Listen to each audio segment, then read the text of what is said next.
and only you will appreciate this. Did you just get those this morning? I literally just harvested them. I got done with Jimmy Rance and was finishing up the rest of that. And my girls have been molting lately. And so I haven't gotten more than 5 eggs a week because one girl didn't stop laying, but all the rest of them, I had 15 total. All the rest of them had stopped laying. And I started doing some Googling and all the backyard chicken sites. And they're like, oh, so you ride it out. It's usually about 8 to 12 weeks. And we're right at the 8-9 week period. So when I got out there and I saw 5, I went, yes, because I've been like dying because I love me some eggs. And literally that one girl, I'm in there like petting her. Thank you so much. You're my wonderful girl. Thank you. The funny thing was usually you buy calcium-based feed so that they have good shell production. And they said to switch over to like a protein-based one. So it's got like corn and other things in there. And so I just bought a crap load of the protein-based, and now they're laying again. All right. I guess it's something you always got to figure out. Yeah, so it's fun. I've had them for a little while. Do you have chickens at all, or? I don't right now, but I in high school we did like a science project where we had to take a chicken home.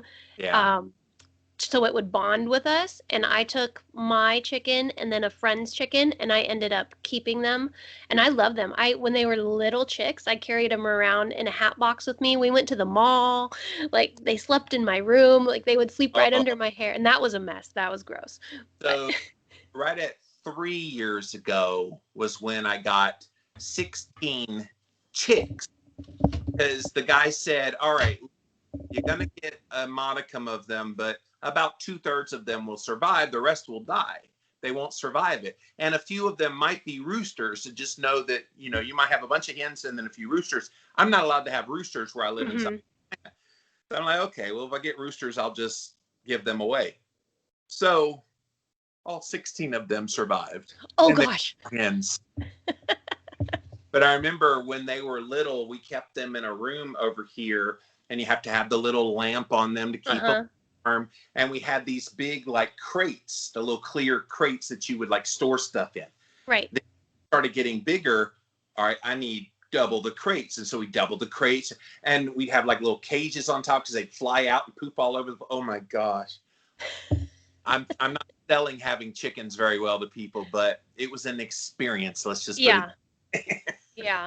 Well, yours are outside now, right?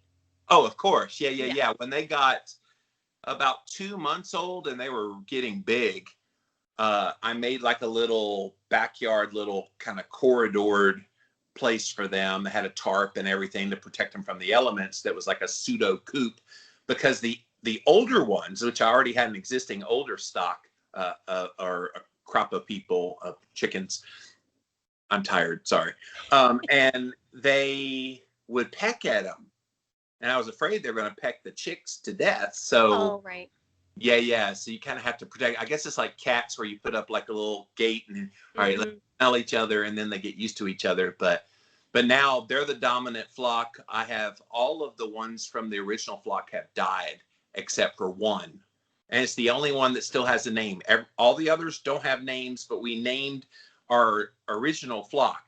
And so of the original flock, Squawky is the only one left. Squawky. And if you ever saw her, you would know why she's called Squawky. She's got a very interesting chirp to her that I won't even try to reproduce here, but no, she's squawking really hard. But it's fun. And at this point, she's probably not laying eggs. She's like 7 now. Oh, wow. Probably stopped laying. But I'm glad that my 3-year-olds are laying again, because Jimmy been missing his eggs. Yeah. And they're all the baby ones. So I know that there's certain breeds not laying, because some breeds lay like the green eggs. Other breeds lay the white eggs. So I know certain breeds. So I wonder if the molting kind of goes in waves according to your breed. Anyway. Oh, maybe. Tons of real food, right? I know. It's fun. My parents, they left California and they bought a ranch in Montana they're not there anymore, but when they went, they had chickens and they had a couple roosters and stuff. And I always tell people, you haven't lived until you've had to drop kick a rooster. So funny story, and then we'll get into today. Okay. So when we first brought home the chickens, we bought 6 in the initial flock. And when I brought them home, we'd never had chickens before, and they were probably already 5 or 6 months old at that point. So they were ready to lay eggs. And I noticed as soon as we brought them home, 4 of them were like digging aggressively in the backyard. I heard that they dug, but they were like really aggressively, and they were like really, really walking around really proud and going, I wonder. No, they wouldn't have sold us roosters. We told them we wanted hens. And sure enough, the next morning I get out there to check in on them, and I'm out there doing something, and all of a sudden I hear, oh no. Oh hell no. And for the next 2 hours, Holly, I was out there with a big blanket chasing them around like throw a blanket over them to corral them, to take them back to the market and say, we need some hens. So 2 hours it took me. I got some good workout in that day. Yeah, really. But yeah, roosters are a pill. Drop kicking a rooster. Yeah, I can feel that one. I feel that. Well, they come at you like trying to collect the eggs in the morning. Yes. I mean, that was an Olympic sport. It was a battle. Well, that's their pseudo babies, I suppose, at that. Yeah. And people think, well, you can't have eggs without a rooster. Yeah, you can. They just don't get fertilized if you don't have a rooster. But you can still have eggs. All of the eggs are beautiful eggs that are going to be eaten, just not fertilized. Yep. Yeah, so we could talk about chickens all day. But guys, I know. Dean, go check her out. She's got a little bit of a funky monkey Instagram page. rabbit_HOL.ISTIK, Rabbit Holistic. It's an interesting way to do holistic. From a standpoint, it's a horrible marketing name, but it's a cool little that's you. Yeah, I know. I rabbit in a search, and Holly Jean comes right up. So. Well, the funny thing is, Jimmy, is when I was trying to think of a name, I was reading some marketing book. I think it was Contagion. And one of the things in there was to do a funky spelling or something to make people remember. But it's like, I hate it now. When you put an underscore and a dot and you misspell holistic. So if you did 1 or 2 of those things, it might have been interesting. But anyway, it's fun. I know. She's a functional mind, body, nutrition, and holistic wellness expert. And she and I actually have a connection. She now is one of the co-hosts on a podcast that I started a million years ago now, called Low-Carb Conversations with my friend Leah Williamson. That's where you and I actually met. I was on, what was it, episode 400 of your Low-Carb Conversations. I think I did the first 260, and then Leah took it over, and you guys have been running from there. How long have you been on the podcast? It'll be a year in March, I think. Wow. Yeah, it's gone by fast. That's a different beast than just like being on someone's show like you are today, or just talking on social media. What's it like doing a podcast? Well, I had no idea what to expect going into it. But it's more work and preparation than I was expecting. I was thinking you just hop on a call with someone and ask them some questions. But it's been really exciting getting to talk to people from all different industries and walks of life, and just learning more about what other people are into. So it's been really good for me creatively and intellectually, learning about other things. It's been a wonderful experience.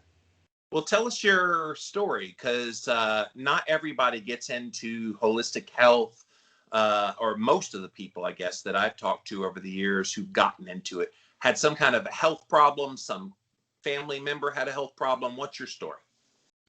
Neither of those. Oh, really? Not directly. I started getting into holistic health after I had my first son, and he was born, 2011. And I was the first of any of my friends to get pregnant. I was the first to have a baby. So I kind of didn't really have anyone around me. My son was the first newborn baby I ever held. So that's how much experience I had with babies. And, oh my gosh, that was awkward. Like, I'm going to break him. But I just started reading all the books that everyone gives you to read, and nothing was resonating with me, and like all of them, like the mainstream pregnancy books. So I started going down like a more natural path for pregnancy and parenting. I got into the cloth diapering and extended breastfeeding, and so I kind of went down that road. But still, I didn't know anybody, so I didn't really have a support system. So I decided to make my own.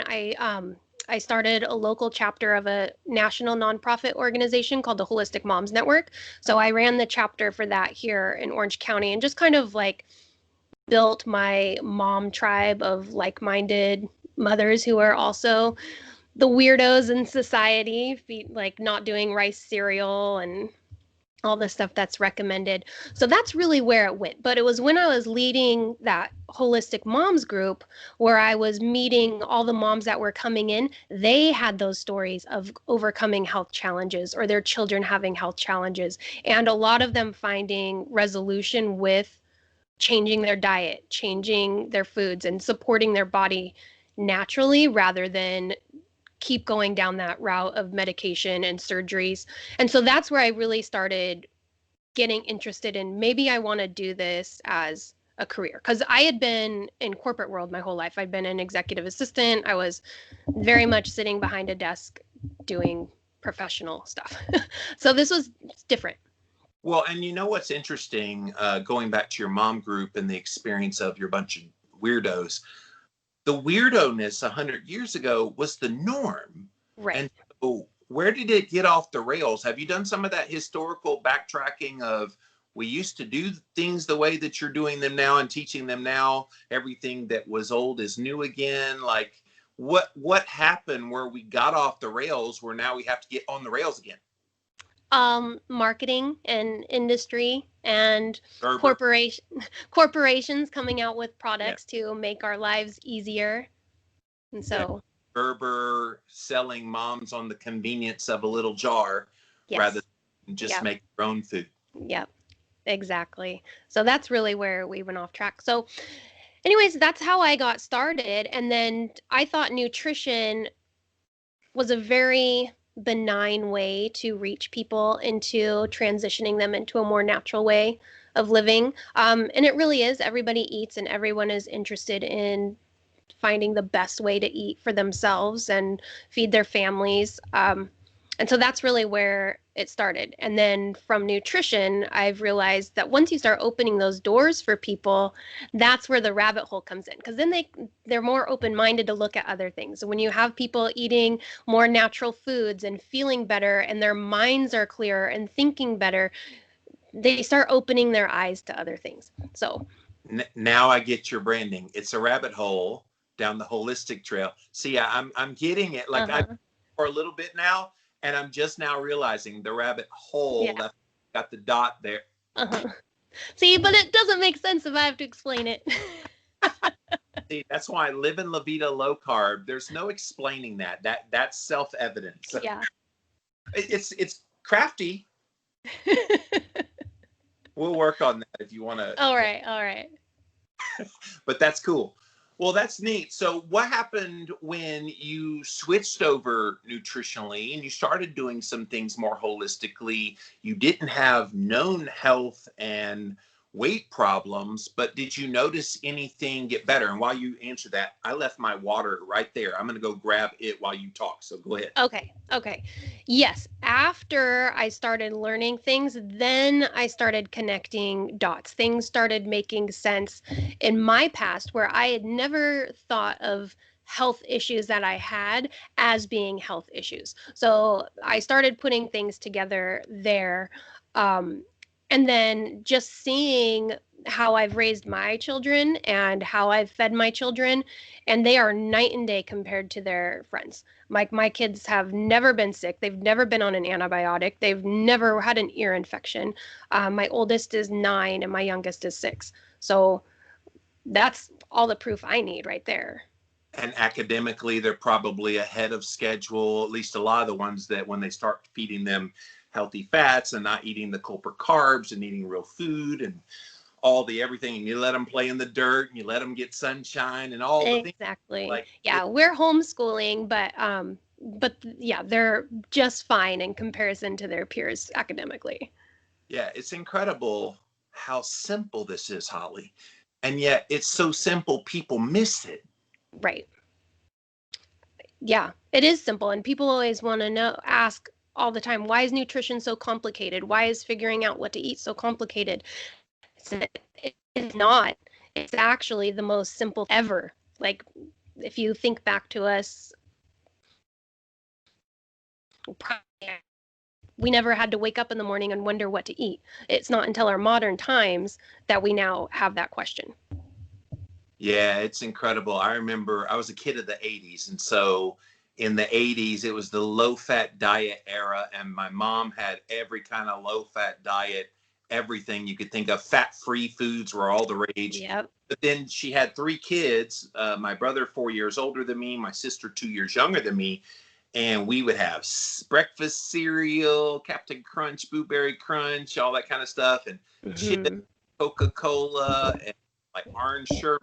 We'd had all kind of just junk. Yeah. And I remember we would have like hamburger helper for dinner. I remember after dinner, I would feel so proud of cooking up that pound of ground beef to then put all the water and the noodles and all mix, yeah, seasoning in there.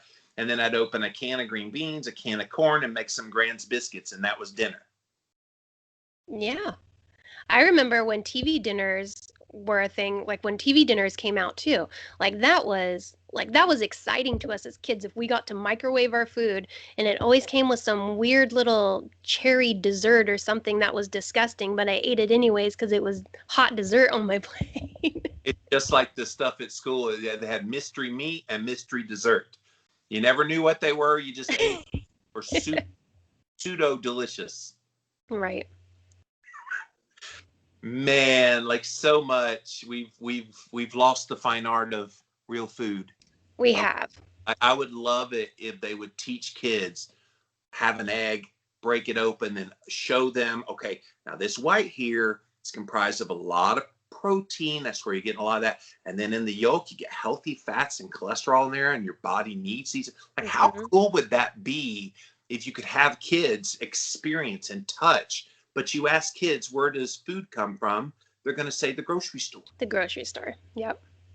It's horrible, which is why I own backyard chickens, and I highly recommend people like at least have like a little garden, a little pot of something, windowsill, just something where you have a connection to your food. That's such a lost art. Yeah. I mean, one of the trends I am noticing in our local schools, even the public schools, is they are starting gardens, and children are getting involved that way and having school gardens. And so that's fantastic. It's a start. I mean, of all the things wrong with the public school, it's a start.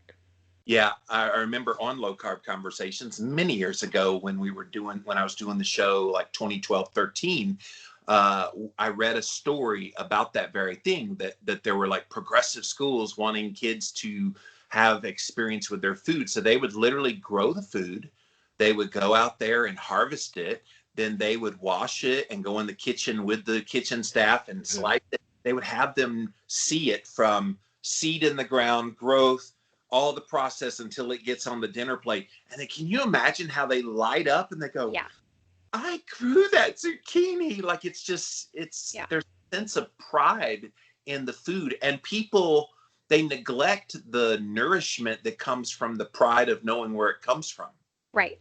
Right. There is definitely an energy that comes with how our food is harvested and cooked and enjoyed. And it 100% impacts the nourishment we take from that food when involved in the process of it.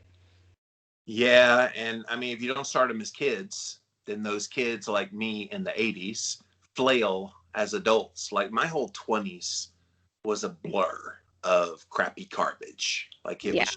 Went to college in my late teens, all through my 20s. I mean, it was just junk food after fast food after not food, basically. Food like disease agents is what I call all the on the store shelves now. And man, so it's kind of cool. The last few years, we've been seeing a revolution of real food coming back on people's radar screens. And people often ask me this, Holly, what's the next food trend? You predicted keto. What's next? I'm like, I'm not a soothsayer, but if I had to pick a trend, it would have to be real food. Yes. Like that's the answer. All the people getting sick from this crazy virus thing out there, real food. All the people that are worried about obesity and chronic disease, real food. Like, it's not hard. And I so wish they would scream it from the mountaintops right now from on high. Guys, eat real food and you don't have to worry about this out there. But there's no, I mean, yes, there is money to be made in real food, but there's also not. Like, I like to remind people that nutrition is an industry, diet is an industry, weight loss is an industry, and there's no money in telling people how simple it is. There's always going to be another guru or a new study or something else that we have to follow to keep people circling and chasing their tails. You know where that got hammered home to me was when I found out that all the diet foods and slim fast and things like that of the world, who owns them? It's the junk food companies, guys. Yes. So they get you coming and going. So when you want to go on a diet and get off their junk food, they got a diet food to sell you. And then when you're sick of that diet food because it's not working, you go back to the junk food. They're making money coming and going. Yes. And a lot of those executives also sit on boards for pharmaceutical companies and other regulatory agencies. So they get you everywhere. We'll get you sick on our food, then we'll sell you the cure for it. And if that doesn't work, then we'll sell you the pill. And yeah, it's a vicious cycle. And then you die. And then you die. It's a horrible process. And it's like, I have spent over 15 years of my career trying to wake people up and get them to see this. I'm hoping this virus last year has opened people's eyes to maybe take things more seriously. Have you noticed that? Have you noticed more people chitter-chattering about their diet, or is there still the disconnect? No, definitely there's still chitter-chatter about the diet, but I think the important thing is there's more people asking what's going on. Like, none of this makes sense. More people are questioning the directives we're getting in all areas, and I think that's building some distrust, which is also helping people look at other areas where that distrust might be overflowing. And so I think it's a horrible thing that has happened and it is still happening, but it's an awesome thing too. Yeah, when all this went down, there was kind of this group of people that immediately were skeptical. And I was in that group, and I have been in that group from the start. But I remind people, these are the same people that told us saturated fat was clogging our arteries. This is the same people who told us to cut our calories, eat less, move more to lose weight. This is the same people who have given us this failed dietary guidelines, which, by the way, the 2020 version, oh my God, what are they doing? It's nothing's changed. And so when you've been lied to enough, Holly, you're kind of not very trusting of those same people saying things about something else. Right. Yeah, exactly. And that's where we are. That is where we are. So I think it has been a good thing because more people are waking up and people are thinking about their diet and they are moving more towards whole foods. And like I mentioned before, the only thing, like the best thing that can come out of people nourishing their bodies properly with real whole foods is that their minds are working better and they can ask more questions and they can start living their lives for themselves and their passions instead of frying their brain off of junk food and coffee and sedating themselves all weekend with booze. So it can really change the way we're moving in the world, I think. So outside of diet, where are people exposing themselves to toxicness in their life the most? Well, I can go a couple different ways with that. But I think the most toxic thing people can be doing is watching TV, Netflixing all weekend, listening to talk shows on the radio or news programs. I think that is the most toxic thing that someone can do with their life right now, because everything that's out there is designed to keep us confused, to keep us in a stress response, to keep us afraid, and to keep looking for the solutions that they're selling us that makes them more money. Right. Yeah, I made the decision several months ago to cut off the direct TV. Well, number one, I wasn't watching TV. Mm-hmm. So I'm paying this bill every month. I'm like, why am I paying a bill? I'm never turning the thing on. So there is a peace that comes in your life when you stop watching TV and you turn to reading, you turn to meditating, to listening to music, like soft and relaxing music. I'm an 80s kid, so I'm listening to a lot of 80s pop. And so like fun things, like you're right, you hit on it. We're allowing our sympathetic nervous system to get overrun, and we never get into the parasympathetic, which is that kind of chilled, relaxed, hey, life's going to be okay. And, all the people that were contemplating suicide and those who actually did it in 2020 was devastating, like huge numbers. And it's because of what you just said, allowing things into our minds and into our eyes to see, and the fear overwhelms us, and people feel like they're in such despair they can't do anything. Yes. And that's something I work through a lot. I see a lot with my clients, people wanting to change, people knowing, okay, what I should be eating. I should be eating less processed foods, more whole foods. But knowing and doing are very different things. And they get stuck in that cycle of yo-yo dieting or eating really healthy and then falling off track and needing a reset or needing a detox. And it's like, what are we missing in between that's not just helping you make healthy choices every day? Like, what needs to change there? And a lot of that comes with mindset, and it comes with from what you are feeding your body through your mind and through your eyes. Talk to that person that had a horrible 2020. Here we are in 2021, just starting. There's people that have done New Year's resolutions to get healthier and to start over and to renew their focus on their health. But 2020 was rough on all of us, and even some people had, on top of all the everything, their own personal issues that they're dealing with. Talk to that person, give them some kind of an encouragement, because a lot of people, and I hear from them, very discouraged that they gained weight, it's not come off, that they're still not feeling quite right, there's tension in their shoulder, and they just can't get back on track again. Help them out. The first thing to do is to make sure you are not poisoning yourself what you're eating. Change your diet starting now, and you don't have to wait till a Monday. You don't have to wait for a New Year's resolution. You don't have to wait till after this next event. Start right now. Because as soon as you change what you're eating, everything changes chemically within you. And then you need to get rid of all those outside sources that are keeping you in that state of stress or that state of being in fear. And whether that's what you're watching or what you're reading or even the people around you, you, as an adult, have the power to say this stops right now. And it can be easy.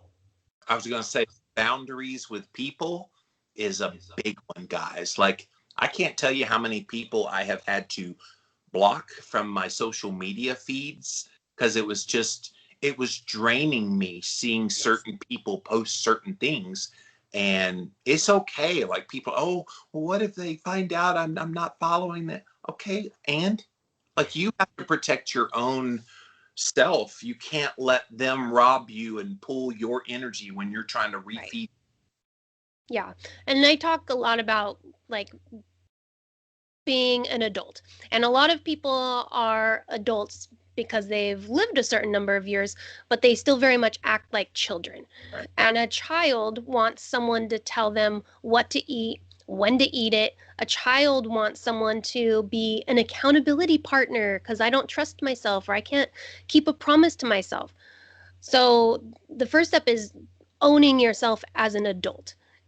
and making decisions for yourself and not for other people, and not worrying about what other people are going to think.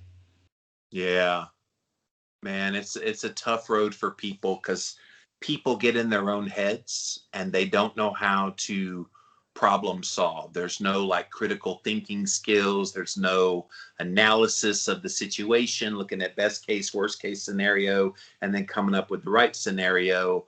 Yeah. And we can all do that. I mean, I do that myself. I mean, I think we can all fall into those patterns and that cycle.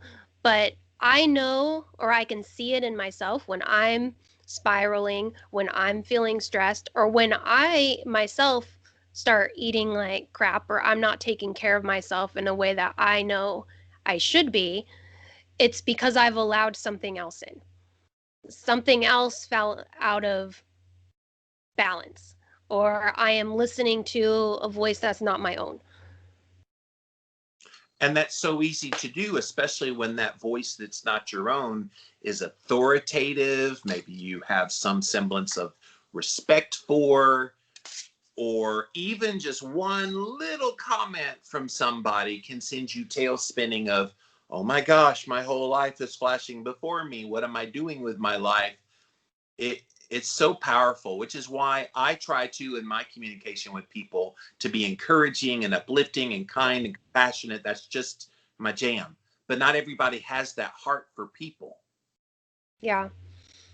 And you do. You're very good at doing that. But like I wonder like how people sometimes can lead with love and kindness, but also share the truth. Because the truth is going to hurt some people's feelings. The truth is going to be offensive. And so I think you do it right by coming from a place of love. Yeah, because if you don't come from love, people feel it. Yeah. People may feel it the other way as well, but at least it's softened with, hey, at least I know they care about me. So there's probably some efficacy to what they're saying here. Right.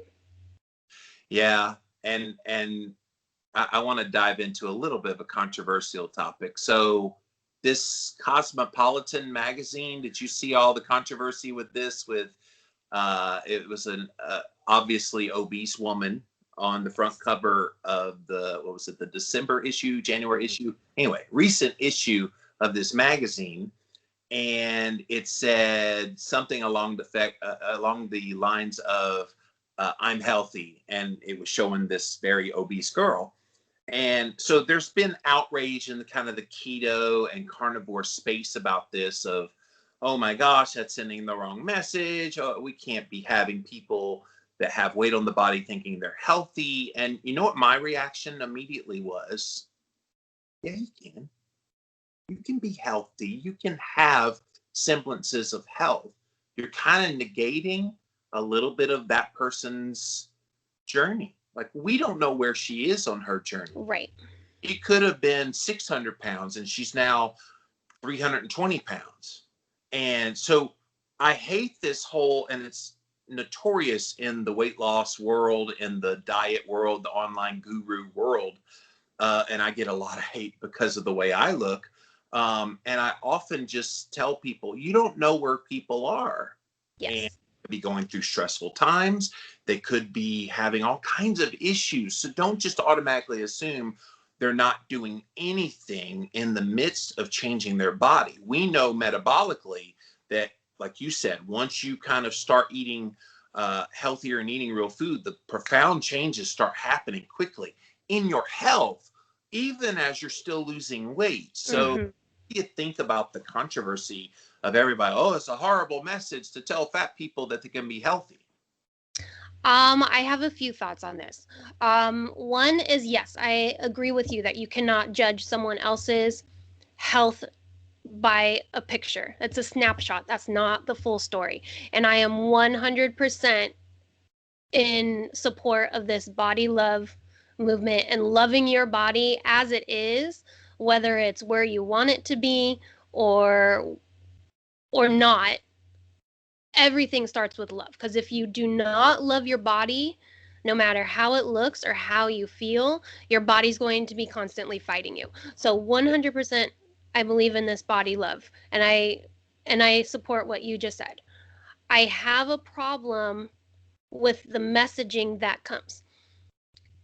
Our subconscious mind only goes off of repetition and messaging of what it sees. And so if we're constantly being bombarded with pictures of obese people and overweight people with the snapshot of this is healthy, our mind is going to be internalizing that and saying that's what I need to be.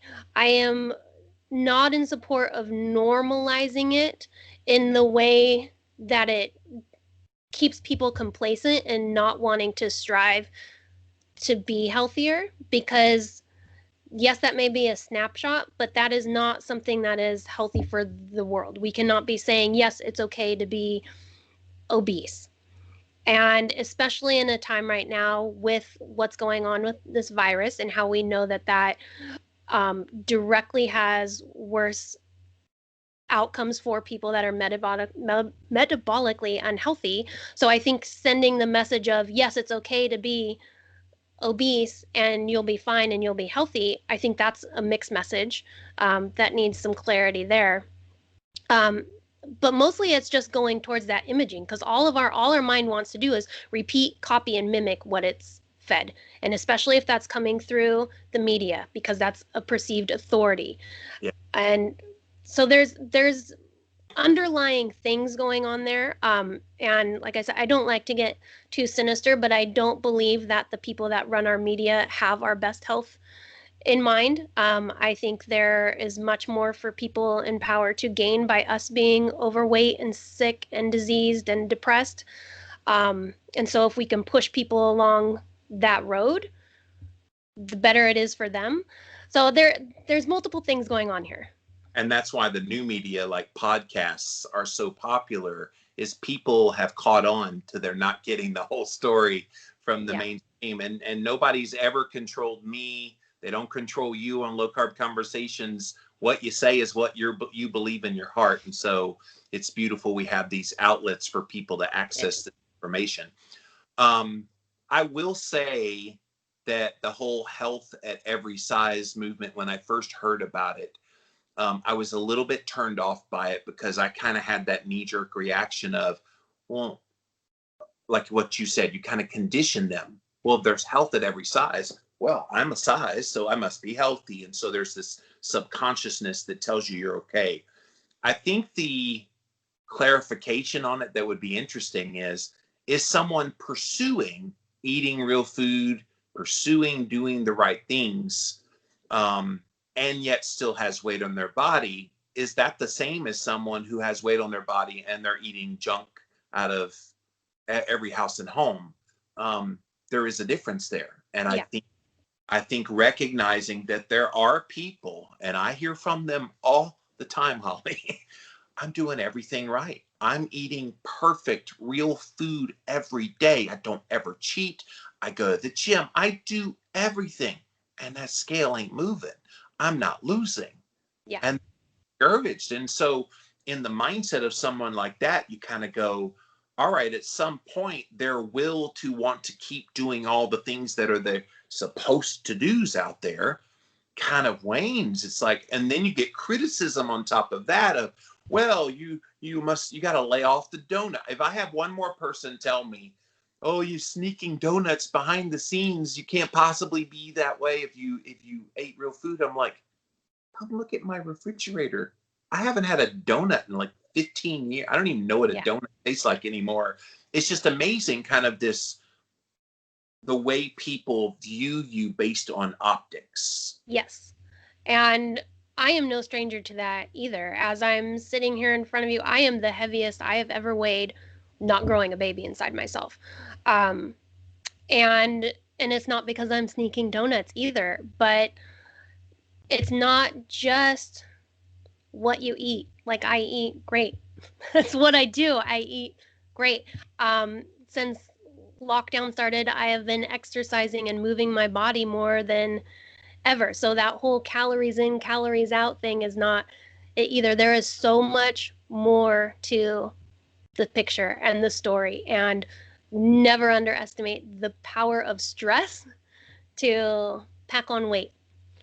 Girl, I have a routine to de-stress, and it's still not helping very much. So, Yeah. like, I literally, when I wake up in the morning, I'm very privileged. I know I have a hot tub that I pop in. I've got an infrared sauna.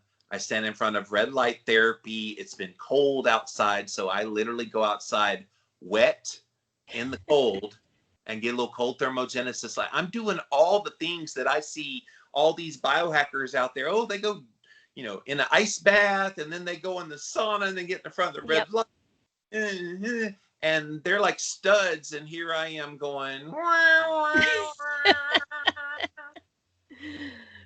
Yeah, I know. And it's hard, and it's because that judgment still comes in, and whether you're on the cover of a magazine or I'm hiding behind my podcast where no one can see what I look like, the judgment is still there. And if it's not coming from someone else, it's coming from myself. It's coming internally. Yes. Oh my gosh, we're our own worst critic. I've worked on myself on that over the years. So I'm better at it than I used to be. But yeah, I was my own worst critic there for a while. Wow, that those people are right. I probably should lose weight. Like, even after I lost 80 pounds and was down very low, my lowest weight ever, still people were like, well, you can lose some more. I'm like, 180 pounds, it's gone. Like, that's not enough. And after a while, I realized I don't need to do anything for others. Right. I don't need to do it for me. Holly only needs to do it for her. And if we internalize this and make this our issue and kind of cut out the noise, again, the blocking the people on social media, and I'm a very high profile public figure. And so I get a lot of kind of unsolicited things all the time. Well, and yeah, it's a tough little gig, and people don't even know the half of what like influencers deal with behind the scenes, all kind of stuff. Just think of some influencer in your life that's kind of big time. Trust me, they're dealing with stuff, and some of them handle it fine, and others it makes them crumble and fall. Yeah. I have nothing to add to that. You're right. You're gonna get there someday. You're rocking and rolling with your rabbit. Oh, you have low battery. Yep. So, believer, boy, mom, activist, music lover, like, you're all over the place. So, believer, you're Christian. I am. How does that manifest in your work? Well, I pray before every client call. It's not something, I do not preach the gospel to my clients, but it is something that is a part of my daily life. I'm active in my church. I have a open and active relationship with the Lord, and so before I do anything, I'm in prayer. I'm pretty much in prayer all day long through conversations in my head. Which sounds totally crazy, but I swear it's normal. Oh, no. Well, to a Christian, it sounds, that's like living the Christian walk. Yeah. The non-Christian, like, I'm sure some of the people that you consult aren't Christian. Is it weird for them if they hear, hey, can I pray for you? Like, most people are pretty cool about that. Can I pray for you? Okay, yeah, sure. No, I don't pray for my client, not with them. I pray before I hop on calls. I just pray for our conversation to be blessed and for me to provide whatever this client needs to hear for me to get them to the next step. So it's more like that. Unless it organically comes out, hey, I see. And it has. Instagram page, you say, believer, can you pray for me before we start? And of course you would then. Absolutely. So. And I have a really lengthy intake process where I do ask about religious background just because it applies to so many other things. So when I do have another believer, then our meetings are a little bit more spiritual, but that is not like the basis of my practice. Yeah. Activist? What are you activist in? Well, Jimmy, in California, there's a lot to be an activist about, but yes. But really, it started for me in 2014 when they got rid of medical exemptions and stuff for children to go to school without being up to date on their shots. So I started being an activist there. I've taken several trips to Sacramento, meeting with local legislators. And just speaking on behalf of the children that are now in multiple states across the country being discriminated against based on their vaccine status. Yeah, the V word, and now we have this V word for this virus. Oh yeah, sorry, V word. Yeah, because YouTube doesn't like it when you say words that they go, yeah, you're not allowed to talk about that. So I come up with 9-1 Divock and V word works. I forget that you're on multiple platforms. Yeah, this is on YouTube and on my podcast. Okay. So my podcast listeners, 9-1 Divock, what's backwards? Okay, yeah, you got it. And got V, the shot. Yeah.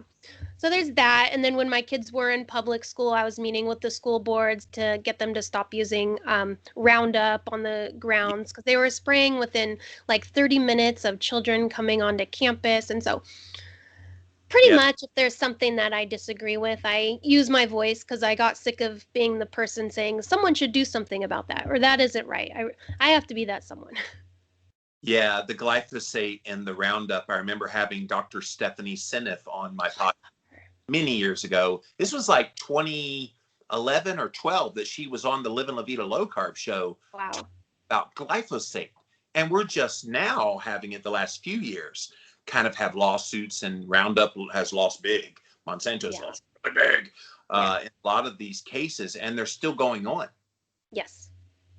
Yeah. So anything with children's health is what I'm really active about. Of course. And you have 2 beautiful kids, and so that kind of makes sense. Mm-hmm. And then the last one was music lover. What do you play? I have 0 musical talent or ability. Yeah. Oh, but I love music. In the old way of the world, I loved going to concerts. Live music is like very special to my soul. I love live music. I worked at the House of Blues here for about 5 years, just as like a side gig, a side hustle. Where is he? I love music. Orleans? No, it was in Anaheim. We have one in LA and one in Anaheim. But yeah. House of Blues in New Orleans. That's some good. Oh, I bet. I went to New Orleans one time and I didn't go to the House of Blues, but they have live music everywhere. It doesn't matter where you go, there's music everywhere. And I love all kinds of music. I don't discriminate.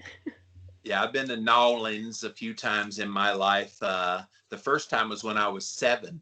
I actually went to the Mardi Gras. My mom knew a police officer that worked for the New Orleans Police Department. Mm-hmm. So I think it was Metairie where he lived. Anyway, the little outskirt. So we stayed with them, and then we went to the Mardi Gras. I was 7 years old. Mama let me roam around behind where they were throwing all the beads and stuff, and I get off. So as a mom, almost that age kid, you know where your panic would be in your heart if you lost your kid. And I remember looking all over for her. I remember very vividly. And then I remember that despair that came over my body. Oh my gosh, I lost mommy. Where is she? And for a brief moment, I started crying. But then I was like, wait, we're staying with a cop. Go find somebody that looks like the cop. So I go, the first guy that's got the same uniform. Excuse me, sir. I lost my mommy. And so he put me in a police car. I thought I was getting arrested. Oh. And I drive to the police station and I'm bawling my eyes out. Why am I being arrested? And I get there and they feed me lunch and everything. And then like 2 hours later, my mom shows up and Aww. On a hug you or kill you. And I said, hug, please, hug. Oh, I'm picturing, you just shared those pictures of your childhood and I'm picturing like sweet little Jimmy, like all lost. Aww. That's a scary place to be lost. Yes. Now, the good news is we were in the main part of the parade route. It wasn't nighttime, daytime. If it was nighttime, it would have been real scary. But daytime made it a little better. But I'll always remember the Mardi Gras when I was 7 years old. Oh, the joy. So music. What's your favorite music? I love them all. I listen to, a lot of country. I like 90s country. I know. But I'm also a punk rock girl. I love the hard rock. I was most sad about missing out on Korn and System of a Down this summer. So So my co-host on One Step Deeper podcast, Brittany, she's a big fan of this group called Five Finger Death Punch. Yep. They're a really hard group. Yeah. And I'm an 80s pop guy. So my best friend loves Five Finger Death Punch. Let's play. Feels like I'm falling away. I was like, okay, when he got to the feels like he's falling away, he's kind of cool, but I had to listen to somebody dying before I got to that part. Yeah, I know. Before I was with my husband, I was dating a guy in a Latin metal band with dreads who traveled the world. So it's kind of funny. But I also, I mean, I'm like right next door to Long Beach, so I love the 90s hip hop, put on some gangster rap. Yes. I'm all about it. Yeah, I'm big into rap. As you know from watching my stories on Instagram, I put a lot of rap songs. People look at me and the whiter than white Jimmy and almost 50 years old, and I love rap music. It's just the way we're built, man. Where we're built. But no country because it's too twangy unless it's Carrie Underwood or Swift, which T-Swift's more pop now instead of country. And then no really hard heavy metal. It's just a mood music. I guess, yeah. I had a phase where I was into the raves and the electronic dance music and all that stuff. I love it all. I like it. Techno. Yep. Yeah, that's funny. So music lover. Now we know all about Holly Jean, you guys. All about me. And now I know what rabbit holistic means. We're on Instagram, rabbit holistic, and I will say it for the podcast listeners. It's rabbit _HOL.ISTIK. I know what you need to do. You need to go on TikTok and you need to call yourself Rabbit Holistic Doc. That could be fun. Then I have to learn how to dance because I'm not much of a dancer. Well, that's what some people do. A lot of them do the whole point. Oh, that's really annoying. I know. That's the one thing I want to go away in 2021. COVID can stay. I want the pointing videos to go. People always like, why don't you do Reels or TikTok? I'm like, because they look stupid. Like, I'm sorry for all of you that love that, but my God, if I see another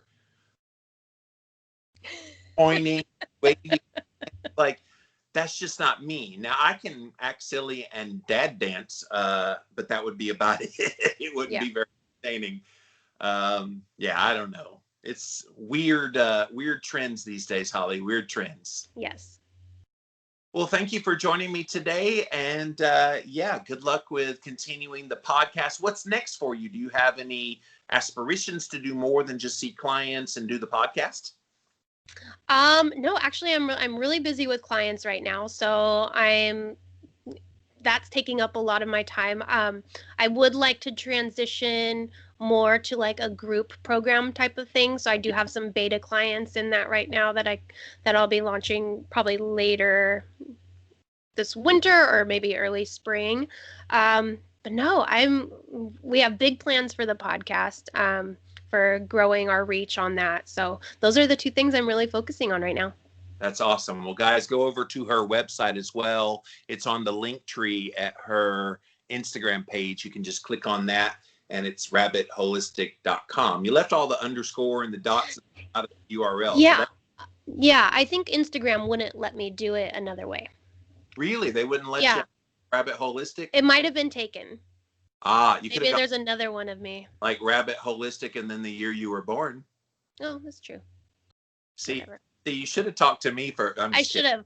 I'm going to consult with you on all. Change it later.